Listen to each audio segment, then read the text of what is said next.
que la question des médias, la question de l'audiovisuel, c'est une question éminemment politique, parce que c'est une question qui est éminemment liée à notre démocratie. Et moi, j'ai essayé de me plonger sur les propos de Rachida Dati, parce que c'est important quand même. Et alors, comment est-ce qu'elle justifie le projet de holding de Rachida? Elle revendique d'optimiser la coordination éditoriale au quotidien. Et moi, je trouve ça hyper flippant, en fait.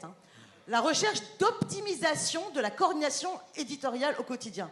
En fait, je ne vois pas trop ce qu'on peut y voir autre chose qu'une volonté de mettre au pas tous les comités de rédaction. Et vous imaginez tous les comités de rédaction qu'il peut y avoir, je ne les ai pas tous comptés, Enfin, en même temps, ça ferait qu'un seul CGT, s'il y avait le projet de holding. Ça serait vachement plus simple, c'est ça, non? Alors, s'il y a plus qu'un seul comité de rédaction, mais ça veut dire quoi? Il y aura le conseil des grands patrons des filiales, et fini, il n'y a plus de débat démocratique. Donc, c'est d'abord cette question-là qu'ils cherchent. Leur projet, il est d'abord éminemment politique, parce que moi, je ne sais pas où, dans quelle sphère, la concentration des pouvoirs a amené plus de démocratie. Moi, je suis profondément attachée à une 6e République, et qu'on arrête avec la monarchie présidentielle. Et dans nos formations politiques et dans nos médias publics, la concentration du pouvoir, j'en sais quelque chose, c'est jamais bon. Donc il faut au contraire se battre pour cette diversité. C'est notre richesse démocratique. Et alors vous me posez une question sur les amendements, mais je vais y répondre avec cette deuxième phrase Rapidement, Daniel. Oui, rapidement. Son objectif, c'est revendiquer l'optimisation du développement de la polyvalence des journalistes.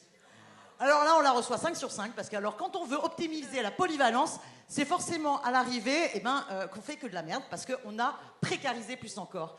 Et la vérité, c'est que l'objectif, je ne pense pas que leur objectif, ce soit faire des économies. L'objectif de leur politique d'austérité, c'est pas de faire des économies. C'est derrière de tout marchandiser. Et donc oui, c'est de faire en sorte qu'il y ait des productions privées. Et c'est ce que vous avez dit auparavant, l'ensemble des sous-traitances. Alors, vous êtes dans une lutte unitaire. Il faut que nous aussi, d'un point de vue politique, et j'en suis fière, tout le nouveau Front Populaire est unitaire dans ce combat-là. Et ça sera toujours et toujours la même chose. C'est par l'unité qu'on peut gagner. Force à nous tous!